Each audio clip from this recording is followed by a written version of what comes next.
నేను ఇంత అద్భుతమైన ఓడలను ఎప్పుడూ చూడలేదు. ఇశ్రాయేలు రాజైన సొలొమోను వాటిని నిర్మించాడా?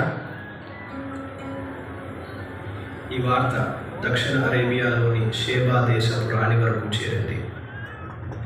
షేబా దేశపు రాణి ప్యాలెస్. నేను కూడా సొలొమోను రాజు జ్ఞానం, అతని సింహాసనం గురించి విన్నాను. వెంటనే నా తండ్రికి తెలియచేయాలి. అలాగే సొలొమోను రాజును స్వయంగా కలవాలి.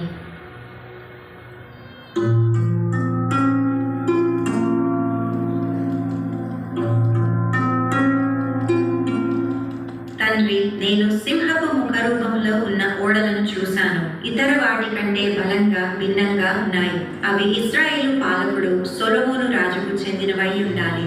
అతని జ్ఞానం మరియు సంపద ప్రతి దేశంలో ప్రసిద్ధి చెందాయి. నేను కూడా అతని గురించి విన్నాను.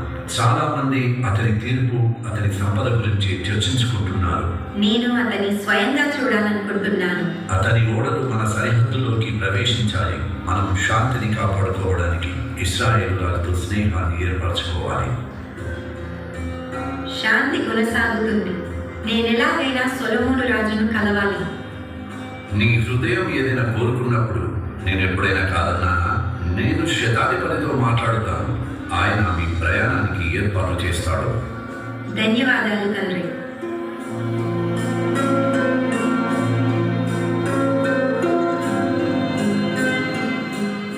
రాణిగారి యెరూషలేము ప్రయాణాన్ని సిద్ధం చేయండి. ఆమె రాజును కలవడానికి వస్తున్నట్లు తెలియజేయడానికి ఒక దూతను ముందుగా పంపండి. షేబా రాణి తన రాజ్యం నుండి బంగారం, సుగంధ ద్రవ్యాలు మరియు విలువైన రత్నాలు, బహుమతులతో జ్ఞానవంతుడైన రాజు వద్దకు తీసుకుని వెళ్తుంది.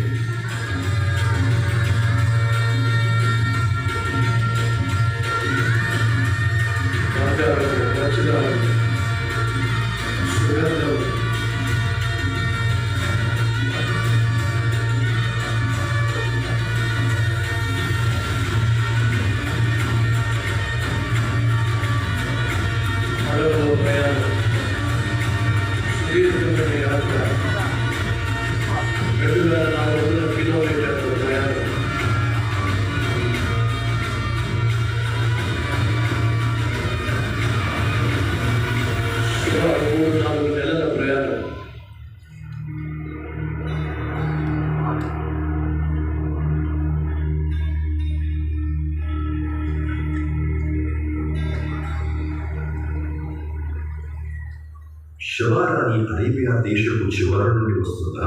అవును నా రాజా, ఆమె దక్షిణ భూభాగాల నుండి వస్తుంది. మిమ్మల్ని కలవడం కోసం ఎన్నో వారాల ప్రయాణం చేస్తుంది. ఆమెను గౌరవంగా స్వాగతిస్తున్నామని మీ రాణితో చెప్పండి. ప్రతి ద్వారాన్ని అలంకరించండి, ప్రతి గదిని సిద్ధం చేయండి.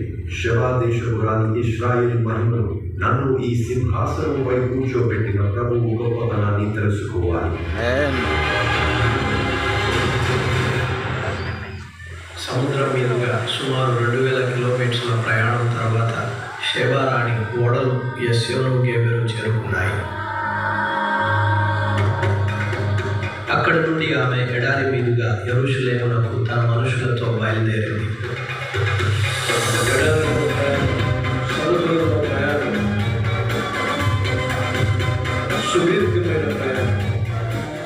సొలొమోను రాజు జ్ఞానాన్ని తన కళ్ళారా చూడటానికి షేబా రాణి సముద్రం, ఎడారి మరియు పర్వతాలను దాటి 1000 కిలోమీటర్లు ప్రయాణించింది.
చివరికి యెరూషలేము ద్వారాల వద్దకు చేరుకుంది. అక్కడున్న వాతావరణం ఆశ్చర్యంతో ఉత్కంఠతో నిండిపోయింది.